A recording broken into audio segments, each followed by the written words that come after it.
Pilotas puikiai žino, kad turbulencija sukelia diskomfortą. Pilotas taip pat žino jūsų vardą, pavardę, telefono ir paso numerį.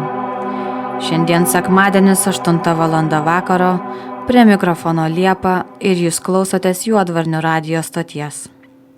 Miestelio naujienos. Pirmadienį iš ūkininko Petro tvenkinio, esančio miestelio pakraštyje, kur kaip vietinių yra juokaujama tamsa praryja šviesą, išniro Juodvarniuose prieš 3 metus paslaptingomis aplinkybėmis dingęs mokesčių inspektorius Augustas iš Sostinės. Gyventojai apie šią nelaimę pranešė krauju užpildydami prieš 4 metus sudegintas mokesčių deklaracijas. Kai kuriems gyventojams sukaupusiems daugiau turto teko skolintis kraujo. Pirminiais duomenimis dienos pabaigoje miestelio populiacija sumažėjo tik apie 10%, kas vis dar yra padorių normų ribose. Visgi svarbiausia šio įvykio detalė lieka neaiški, kokių motyvų vedamas sugrįžo mokesčių inspektorius ir ką žada toks mokesčių inspektoriaus pasirodymas, kažko blogo pradžią ar kažko gero pabaigą, vyksta tyrimas. Juodvarnių policija atlikdama tyrimą kartu su miestelio savivaldybės administracijos direktoriumi pastebėjo, kad įvairiose Juodvarnių miestelio vietose, keliuose kampuose, šaligatviuose, gyvenamuose ir negyvenamuose namuose, ypač gamyklose, viešojo maitinimo įstaigose, įvairių lygių egzistuoja skirtingi ar net vienas kitam prieštaraujantis interesai. Juodvarnių miestelio policija norėtų jums mandagiai priminti, kad savivaldybės interesai, kurie yra susikaupę miesto rotušėje aplink savivaldybės pastatą, yra patys svarbiausi ir atitinka bendrą Juodvarnių interesą nustatyti administracijos. Nuo rytojus visi gyventojai privalo atsisakyti savo interesų. Miestelio gyventojams, kuriems sunkiai seksis pereiti prie naujai senos tvarkos, bus suteiktos nemokamos konsultacijos miestelio policijos departamente. Miestelio gyventojams, kuriems sunkiai seksis pereiti prie naujai senos tvarkos, bus suteiktos nemokamos konsultacijos miestelio policijos departamente. Radikaliai keisis mūsų miestelio sveikatos apsaugos sistema. Medicinos taryba kartu su miestelio administracija nusprendė sveikatos apsaugai skirtas lėšas panaudoti kitur.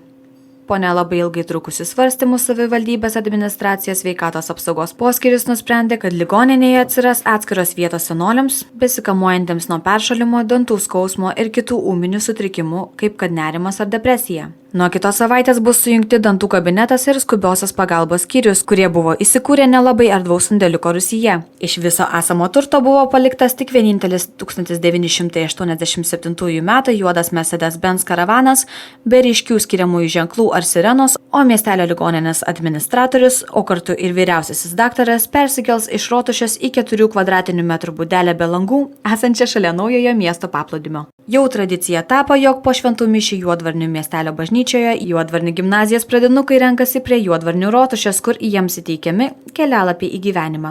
Didžiausią kelialapį laimėjo 4-okas Jonukas, kuris sugebėjo išspręsti 4 kvantinės lygtis ir sukurti 3 nepriklausomus nuo žmonių robotus. Antroje vietoje liko Gretutė, parašiusi žodį saulėgrąža be klaidų 3 kartus. Paskutinį kartą pasveikinti šių 2 mokyklą baigusių pradinukų atėjo tėveliai, seneliai, giminaičiai bei kai kurie draugai.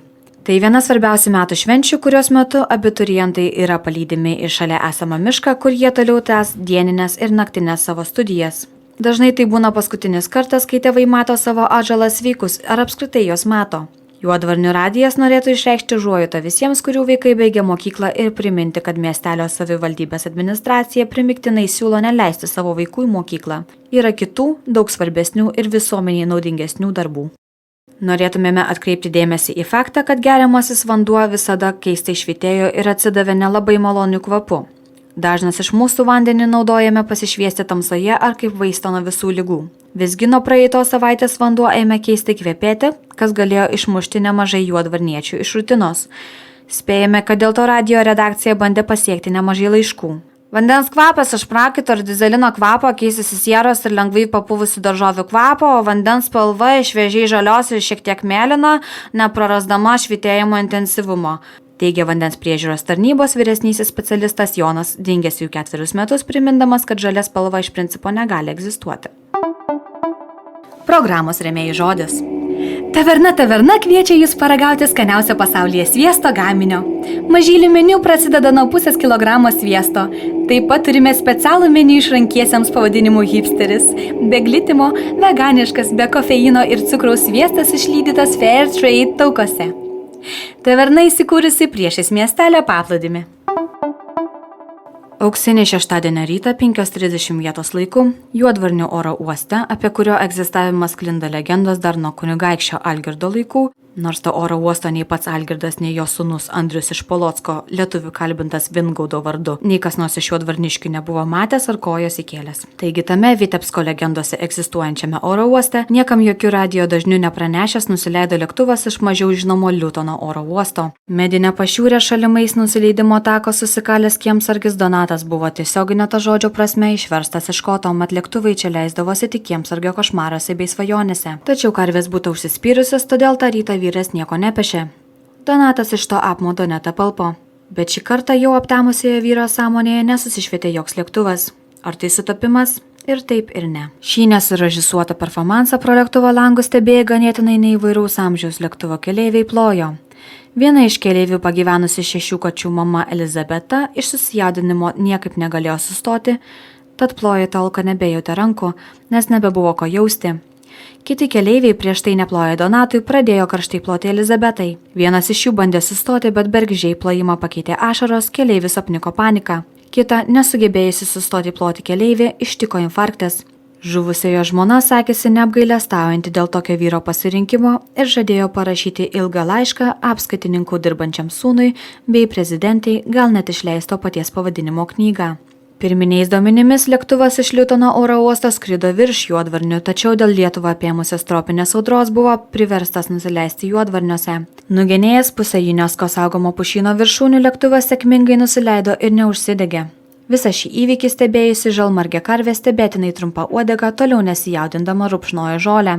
Šios pamelžti atėjusi savininkė pamačiusi lėktuvą 2 sumirksėjo akimis bei nusičiaudėjo, po to apsisuko ir nuėjo. Senyvo amžiaus moteris daugiau niekada niekur nebepasirodė, nors ir buvo porą kartų minėta senosiuose Livonijos kronikose. Tuo tarpu pilotas Pedro Sabotini de Saltana pasiaukojimai išlaisvino keleivius nuosavų plaktukų su inicialais PSP, išmušė vieną iš langelių ir išsmukęs iš lėktuvo atliko įspūdingą salto. Dauguma keleivių vertino salto abejingai, nes bijojo vėl pradėti ploti.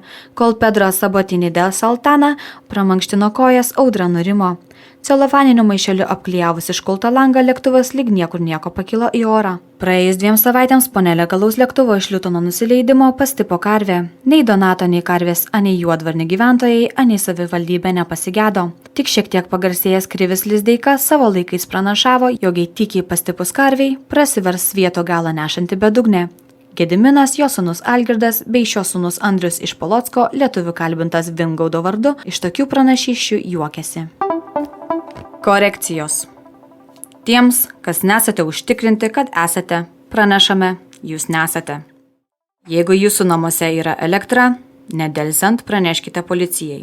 Jeigu jūsų namuose yra policija, irgi praneškite slaptajai policijai.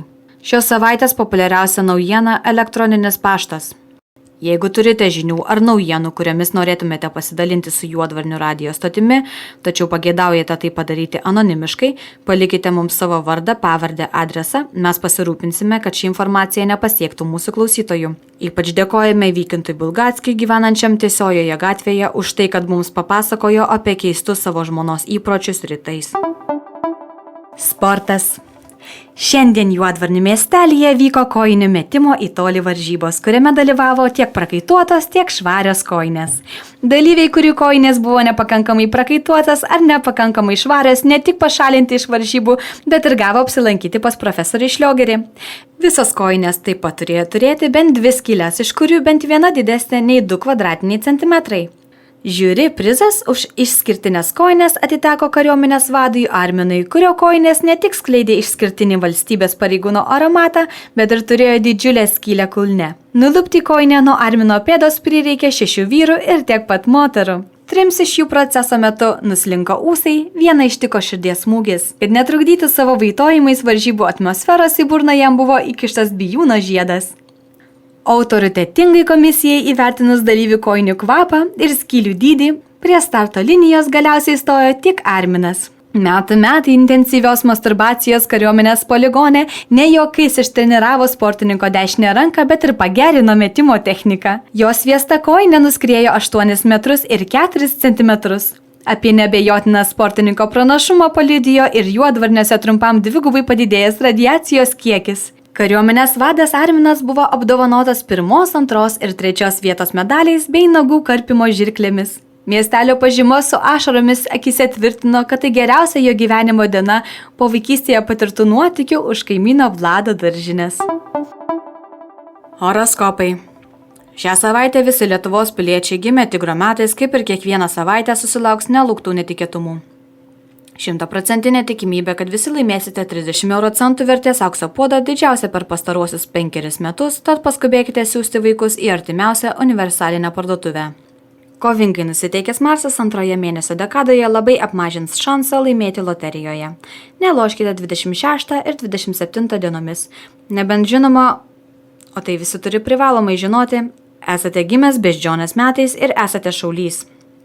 Tada šiomis dienomis privalote pirkti bilietus ir kuo daugiau, tuo geriau jums ir jūsų šeimai. Visiems ženklams išskyrus liūtus visą mėnesį bus ypatingai palankus metas užsipirkti ryžių ir konservuotų žuvies kukulių ar šiaip bet kokių konservuotų produktų. Geriausia pirkti tik konservuotus produktus. Vėžiams patartina visus šlampančius produktus sudėti ant kuo aukštesnių lentynų, mat jų ženkle visą mėnesį būsantis Jupiteris nebeveik garantuoja rūsio užsiėmimą. Gera naujiena vėžiams gimusiems 1972 metais, jūsų rūsiai tikrai išliks sausi. Labai nepasisekė Juozui gimusiam tranzito dieną, kuomet Saulė pereina iš mergelės ženklo į svarstykles. Juozui nesiseks meilės reikaluose, kadangi jo būsimoji žmona nemėgs klausytis radijo, už ką bus nubausta 6 valandos kino seansų. Bendrai paėmus Juodvarnio gyventojams šią savaitę seksis. Šansas būti pritrekštiems kritulių mažės. Didės galimybė išvysti dienos šviesą. Garantuota galimybė būti prakeiktiems.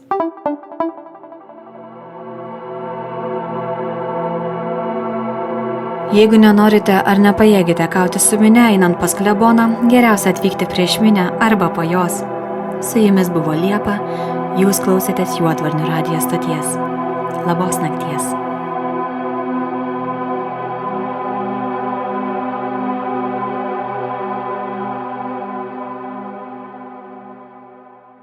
Sveiki, su jumis sveikinasi laidos kūrėjas Tomas Šinkūnas. Jūs klausėte 2 iš 6 pirmojo sezono epizodų. Laidą rašė Karolis Bareckas ir Lina Bieliauskaitė. Muziką ir garso efektus kūrė Karolis Balčius. Logotipą paišė Simona Visockytė. Balsas Aistė Gramantaitė. Šiandien linkime jums susipažinti su rudeniu. Sėkmės!